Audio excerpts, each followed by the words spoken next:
What is up, Edison duelists? This is Dionysus, aka Young Puds, coming at you guys with some more shameless, hype beast, GIGAVISE content. Folks, one of the questions that you guys are asking me, you guys are asking in the Discord, which you should totally join, by the way, link in the description, is how do we play through backrow with GIGAVISE? So often our opponents are going to have 2, 3, 4 sets, and we are not going to be drawing Heavy Storm or Giant Trunade. Those are only 2 cards in a 40 card deck, so we just can't count on always seeing a sweeper. So what do we do when our opponent is setting a bunch? And I kind of have stock answers that I try and give, but what I've really been looking for is just a nice replay where I get the opportunity to play through some back row and come out on top. Well, it's a little harder to find those because, folks, I'm just that sick with it. I draw Heavy Storm, I draw Trunade like nobody's business. But as if the serendipity that does exist in the universe was shining on me once again, as soon as someone else asked this, and we had a nice little discussion about this in the Discord, I queue into a match, and I do get the opportunity to play into 2 sets. So let's take a look at this opening hand. Here we have Mirror Force Torrential, right? So very powerful traps. And we have Gold Sark, Hidden Armory, and Supervise. So ostensibly, we could Gold Sark the Lone Fire, Hidden Armory for the DDR, and activate DDR right away. But here's the thing. It's highly likely that at least one of these 2 traps are something that's going to disrupt that combo. And especially if, you know, they let the DDR through and then they have like a bottomless or something like that to hit our Gigaplant with, that we summon off the Lone Fire, then we're going to be really, really far behind, and we're going to have a lot of trouble coming back. So what I decide to do in this situation here is I'm going to Gold Sark for Lone Fire, right? So at the very least, I'm going to get that coming in 2 turns, and then I'm going to hit an Armory for DDR. So this is going to do 2 things. One, it's going to give us the option next turn, if we find a sweeper, to go ahead and DDR for Lone Fire, and then we'll still have our normal summon, which is just going to give us a little bit more flexibility. 2, our opponent knows that we have DDR, so this is going to put them on the clock. Maybe they're going to commit more sets to the field than they might otherwise have to. Maybe they're going to be in a little bit of pressure. Maybe they're going to play into our powerful traps that we have. So since I have these powerful traps, since I would lose so devastatingly to whatever my opponent has, I am just going to go ahead and set 2 and pass.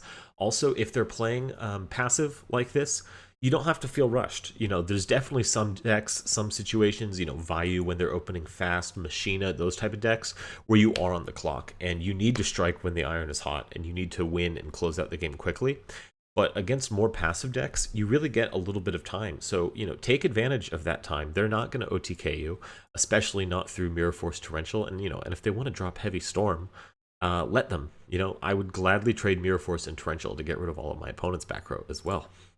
So we're just going to pass here. What is my opponent going to do? Well, he's just going to go ahead and set a 3rd card. So now I'm thinking, okay, this definitely is a passive deck, or he just bricked.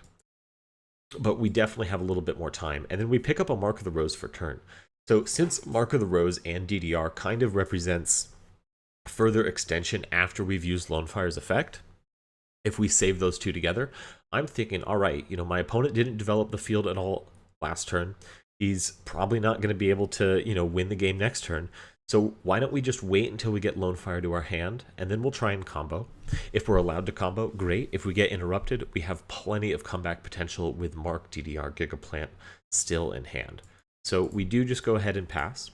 Our opponent is going to pass as well. So I'm thinking if he's passing there, then things are going to be pretty stable. And we do draw another card that's going to let us play through a little bit more back row and give us a little more extension. This is another reason why I really like playing not 2, but 3 Miracle Fertilizer, because Miracle Fertilizer just kind of gives your deck the extra oomph to keep pushing through back row. You know, you could go Lone Fire effect, you know, summon Titanial even if you have a Miracle Fertilizer in the back and you're just trying to get through back row.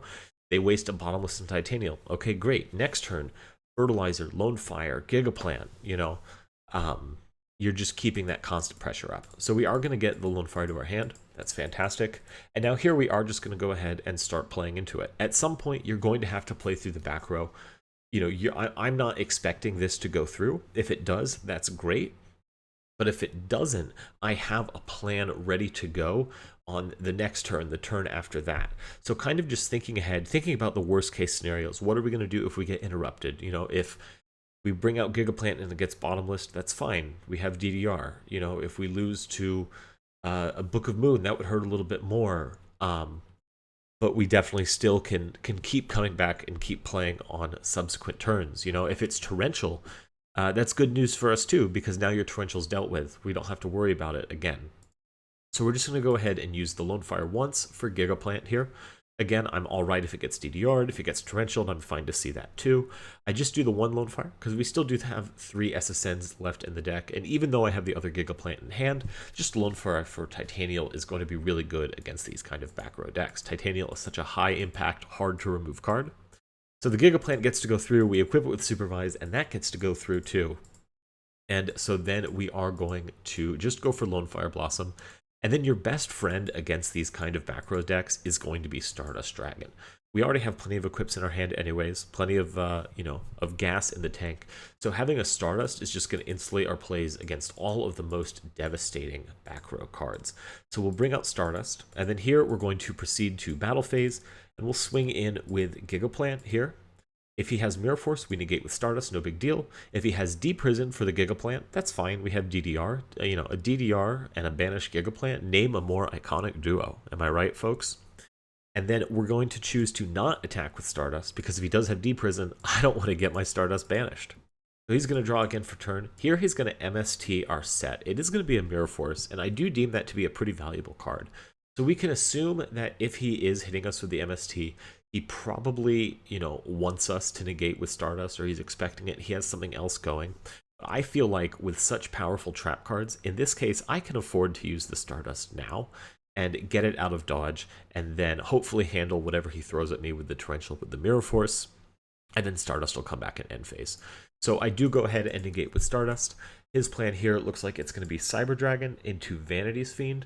I'm not sure what else he has cooking, even just passing.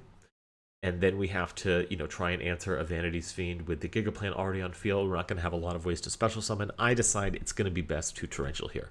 I want the Vanity's Fiend gone. I don't want to have to deal with it. Most importantly, folks, I want my Stardust back. So that's going to clear the board. He's going to set another one. And then we're going to, of course, special summon back our Stardust. We do pick up a Gold Sark for turn, which is going to be very nice. And here we're going to Miracle Fertilizer for Gigaplant. And at this point, our opponent is just going to admit defeat. And at this time, I now will go ahead and, reveal hands. And this is something really important to keep in mind. A lot of times, folks, your opponent's back row is not going to be enough to get them through. It's not going to be good enough. And you're going to be able to win. So even though he had 4 sets here, he couldn't really do anything with any of them, right? We had the outs. I mean, even if he had this bottomless last turn, he knew we had DDR ready and waiting for him, so he didn't want to waste the bottomless. That bottomless unknown would not have been enough to stop us.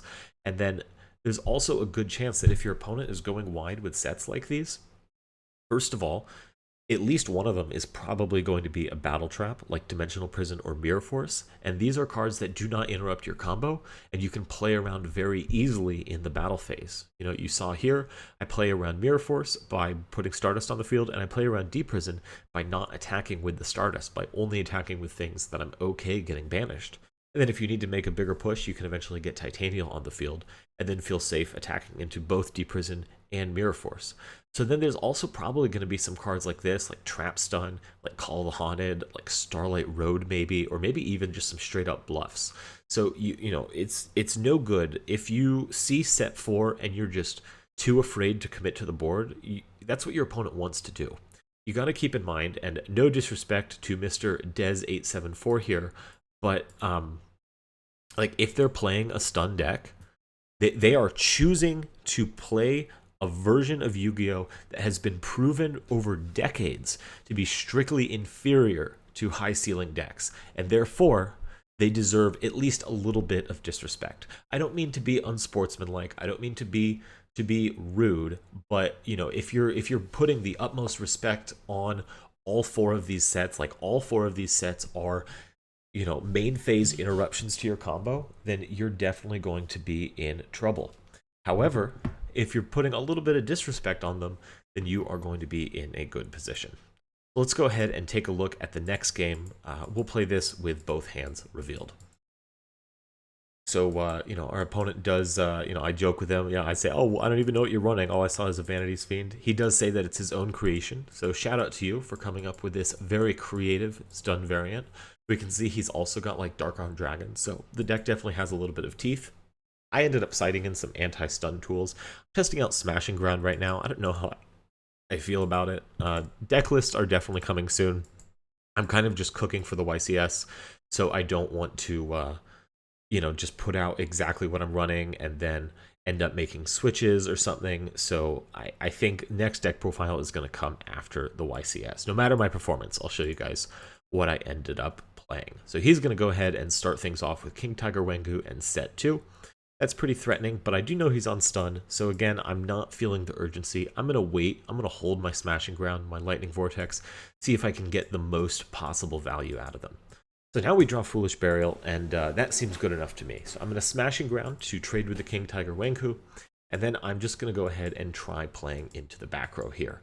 I go for Foolish Burial on Dandelion because the other option, Foolish Burial, Lone Fire for Miracle Fertilizer, that's also going to lose to MST. And if I had to pick which gets MST'd, Super Solar or Miracle Fertilizer, I definitely pick Super Solar. Miracle Fertilizer could be useful later. It could also combo with Lightning Vortex and Titanial. So, playing into back row, you kind of have to think, you have to expect that some of your plays are going to be interrupted. So to get the most value out of your cards, you have to think of, creating a situation that invites your opponent to interrupt you, to interrupt your plays. It's going to be the least bad for you and give them the least value for your cards. So, these traps, these counterplay interaction type cards, they are going to trade. But if you can trade with them, even just 1 for 1, and get down to a simplified game state, and then in that simplified game state, start comboing with like Lone Fire Supervise, that's then generating advantage and complicating the game state on your side while your opponent has just traded down to a few cards, that's a really good position to find yourself in. So here we're going to get our tokens onto the field. We are going to Super Solar Nutrient, and of course that will be met with MST. So we're just going to pass. Not the best, but what can you do? We've got to work through. You just got to stay patient and chew through the back row.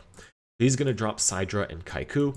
Here, I think this is a totally fine time to Kaiku and go ahead and banish. Banishing a Lone Fire, banishing a Gigaplant, banishing a Titanial can be a little suspect with Kaiku, but definitely Dandelion. Get it out of there. So we're going to go ahead and draw. We do pick up a Forbidden Chalice, and at this time, I can't have my opponent, just swinging into me again next turn. So I am going to be forced to Lightning Vortex, discarding the Titanial. And now I do see this as an opportunity to either gain control of the field or chew through another summoned interruption. And it is going to be the latter. So we'll lose our Fertilizer, but we ended up trading it 1 for 1 with Bottomless. So we're going to set Chalice here just to present at least something of a threat and not look completely wide open. Our opponent's going to pick up a Raikou for turn, so he'll set that along with the Deep Prison. We're going to go ahead and draw a Super Solar Nutrient. That's not going to be so useful. But, it could be if we draw Nettles, Copy Plant, something like that. We've got like 3 Copy Plant in deck, roughly. So that's going to be fine. He's going to go ahead and flip Raikou. I'm thinking that, if he's got Raikou in this deck and, he said it's his own creation, I'm thinking, well, maybe he wants to mill. So it's going to be worth using the Chalice to negate it, just to stop the mill. So we are going to take 600 instead of 200 damage, but I think that 400 life points is well worth denying the mill, especially from where I'm sitting now. I see a dad in my opponent's hand. What if he had built 2 darks? That would have been really bad for us. So we're going to pick up a Breaker for turn. That feels fantastic to me. I'll go ahead and summon that Breaker, and I am going to use its effect first to hit one of the 2 back row. I've kind of done a lot while this other back row was here, and he seemed eager to set this other back row, so I judge that it's the more important one. And I do end up hitting a Deep Prison, which, I'm not too excited about, but in this very simplified game state, preserving Breaker on the field might be a little bit better. So, Book of Moon has more potential to interrupt my combo, but where we're sitting in the moment, I think it's probably better to have hit that Deep Prison. So he's going to pick up a Caius for turn. He'll set a Mirror Force. We draw Mark of the Rose, which is, you know, not super useful right now, but maybe it can get us there eventually. We'll punch in for 16.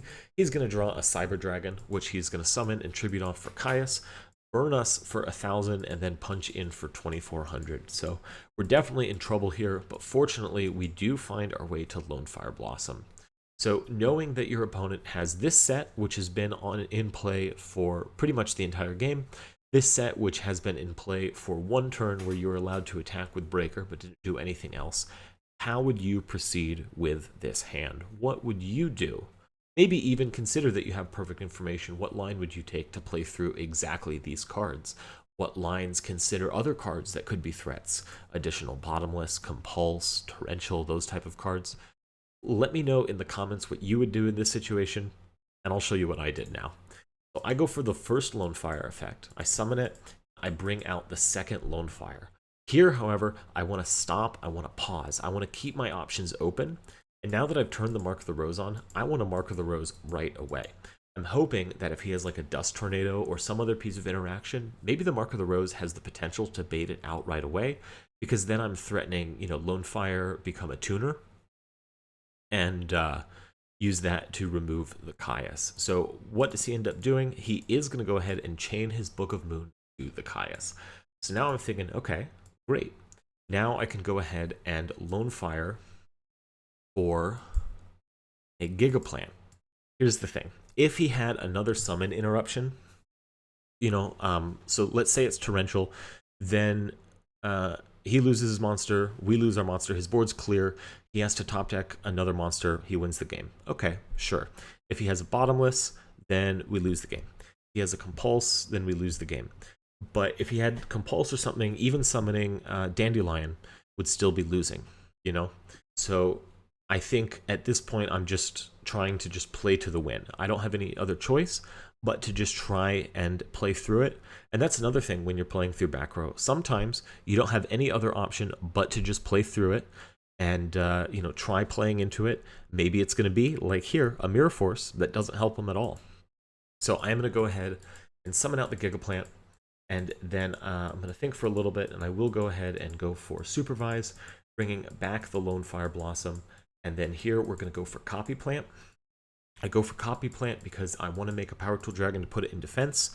Now I have some sort of defensive, you know, wall in case our combo here runs into trouble. If we hit the 2/3, which of course we will, folks, I can make a Stardust Dragon. If we miss, and I hit a DDR, well, I could still make a Stardust Dragon, or I could even bring out Titanial. We do, of course, hit the Supervise, so we're just going to go right ahead and go Lonefire for Nettles, and then we can Synchro Summon 8 for Stardust Dragon, and then Supervise is going to bring back Gigaplant, and now Gigaplant can attack into the Caius safely. Of course, Mirror Force would be negated with Stardust, and because it could be a Deep Prison, we don't attack with the Stardust. So, feeling very safe and secure. Our opponent's going to top deck Dust Tornado, and we are going to find our way into another Power Tool activation. So we're going to get DDR and Supervise between that and the Hidden Armory, no matter what. Our opponent shows us that he had Dust Tornado and Mirror Force, and that is going to be enough for us to take the win. So shout out to my opponent. I do think that this is a creative take on stun. Very good job. However, dog, stun ain't it. You know, this is Yu-Gi-Oh! We play high octane. We play to win here. And anyways, I hope this video was useful. I hope you found it instructive. I'm sure there's a lot of other matchups and a lot of other situations where you've got to play through a lot of back row. But I think this duel really did a good job of illustrating how you can handle playing through these types of cards without some sort of blowout like Heavy Storm, like Trunade, like Decree. The only back row interaction I even had in these games was the one of Breaker, and we still managed to get the 2-0. So shout out again to my opponent. Shout out to you guys. Like I said at the beginning, join the Discord. Link is going to be in the description. Please subscribe to the channel. It is huge and it helps me a lot. I get a big dopamine hit every time the number goes up. And also drop a comment. Let me know if you have any other suggestions for videos for playing through back row or anything else that you'd like to talk about. You know, I really appreciate when you guys leave comments. I like chatting with you guys. I'm always happy to chat in the Discord. about GIGAVISE, about life, whatever. You know, I feel like, you know, I've talked enough about my various interests on this channel. If they interest you too, talk to me about it. I want to hear what you have to say. Finally, please do smash that friggin' like button and tune in tomorrow for some more shameless, hype beast GIGAVISE content.